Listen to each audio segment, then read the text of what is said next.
안녕하세요. 오늘은 박동길 목사님의 강의를 바탕으로 사도 바울이 과연 어떤 방식으로 신앙을 다음 세대에 전했는지, 그가 가졌던 관계 중심의 청사진에 대해 좀 깊이 파고들어 보려고 합니다. 자, 이걸로 한번 시작해 볼까요?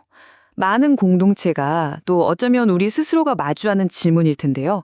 왜 우리가 가진 가장 소중한 믿음을 나눌 때 마치 비즈니스 매뉴얼을 전달하듯 딱딱하고 차갑게 느껴질 때가 있는 걸까요? 뭔가 단절된 느낌이 드는 거죠. 요즘 우리가 흔히 보는 접근법은 어때요? 아주 체계적이죠. 잘 짜인 프로그램, 효율적인 시스템을 강조합니다. 교리는 데이터처럼 전달되고 목표는 조직의 성장에 맞춰져 있죠. 근데 바울은 완전히 달랐다는 거예요.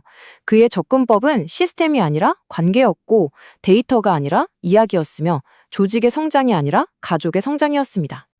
바로 이 지점에서 문제가 생기는 겁니다. 신앙을 물려주는 일이 따뜻한 가족의 유산을 이어가는 게 아니라 마치 차가운 기업 인수합병처럼 느껴질 때, 우리는 뭔가 정말 중요하고 생명력 있는 걸 놓치고 있다는 느낌 다들 받으실 거예요. 맞습니다. 바울한테 복음은 그냥 책상에 앉아서 공부하는 딱딱한 규칙의 나열이 아니었던 거죠. 그건 사람이 사람에게 관계 속에서 삶으로 전해지는 살아있는 이야기 그 자체였습니다. 아니, 그럼 바울은 도대체 어떻게 했다는 걸까요? 박동길 목사님은 여기서 바울의 접근법을 굳건히 떠받치는 4개의 아주 중요한 기둥을 이야기합니다. 자, 보세요. 관계, 사랑, 아버지됨, 그리고 멘토십. 이게 그냥 4가지 좋은 단어들을 나열한 게 아닙니다.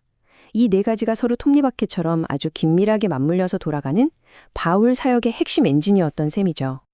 첫 번째 기둥, 바로 군계입니다. 바울은요, 스스로를 지식을 가르치는 스승으로 생각하지 않았어요. 그보다는 자녀를 대하는 부모, 바로 그 마음으로 다가갔다는 겁니다. 생각해보면 바울을 만나기 전까지 많은 사람들은 영적으로 기댈 곳 없는 고아 같았거든요. 바울이 그들에게 가족이라는 새로운 관계의 틀을 제시해 준 거죠. 이 말이 그의 모든 걸 보여줍니다. 복음으로써 내가 너희를 낳았다. 단순히 지식을 가르친 게 아니라 새로운 생명, 새로운 정체성을 줬다는 강력한 선언인 거죠. 두 번째 기둥은 사랑입니다. 이게 정말 중요한데요. 순서가 다르다는 거예요. 우리는 보통 사람을 알아가면서 사랑하게 된다고 생각하잖아요. 근데 바울은 정반대였습니다. 먼저 사랑해야 그 사람을 진짜로 알 수 있다. 이렇게 믿었던 거죠. 사랑이 삶의 전제 조건이었던 겁니다. 세 번째는 영적 아버지 됨입니다.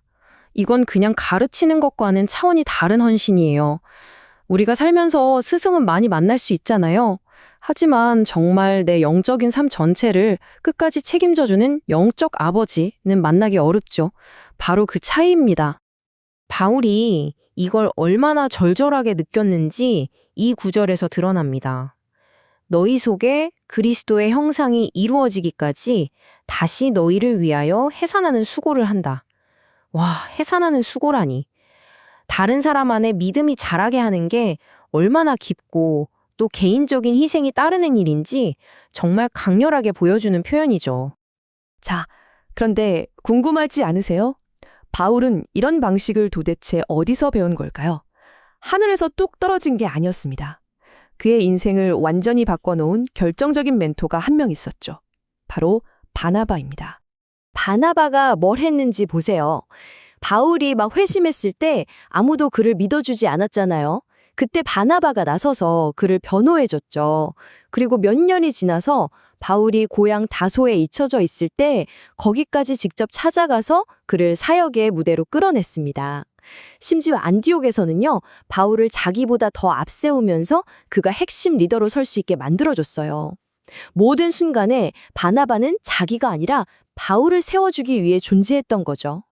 바나바에게 받은 이 모델을 바울은 그대로 자기 영적인 자녀들에게 적용합니다. 그 중에서도 세 사람의 이야기를 보면 이게 얼마나 구체적이었는지 명확하게 알 수 있습니다. 첫 번째 인물은 바로 디모데입니다. 바울은 디모데를 한 번도 그냥 제자라고 부르지 않았어요.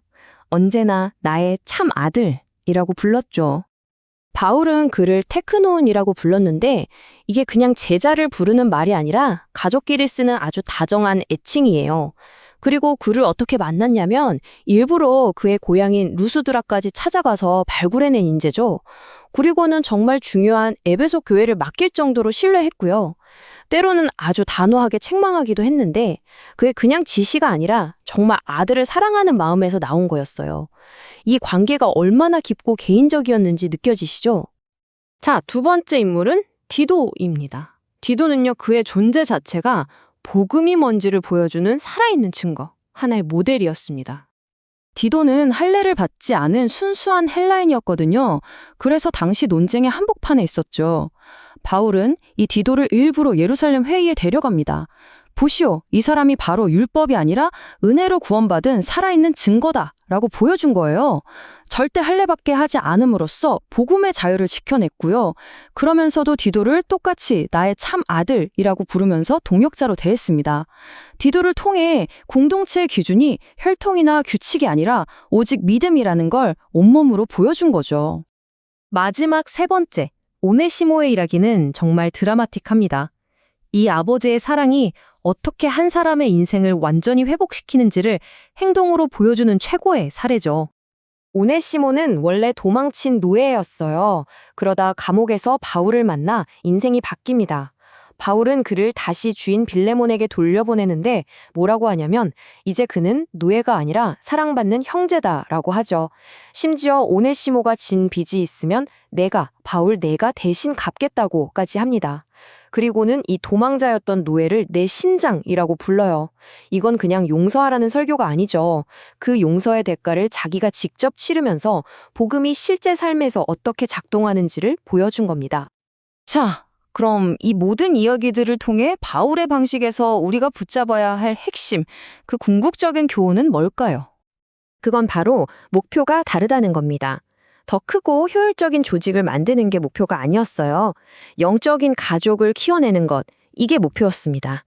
이렇게 되면 우리의 관심이 자연스럽게 어떤 수치나 프로그램에서 벗어나서 좀 서툴고 복잡하더라도 한 사람 한 사람에게 투자하는, 삶을 바꾸는 일로 옮겨가게 되겠죠.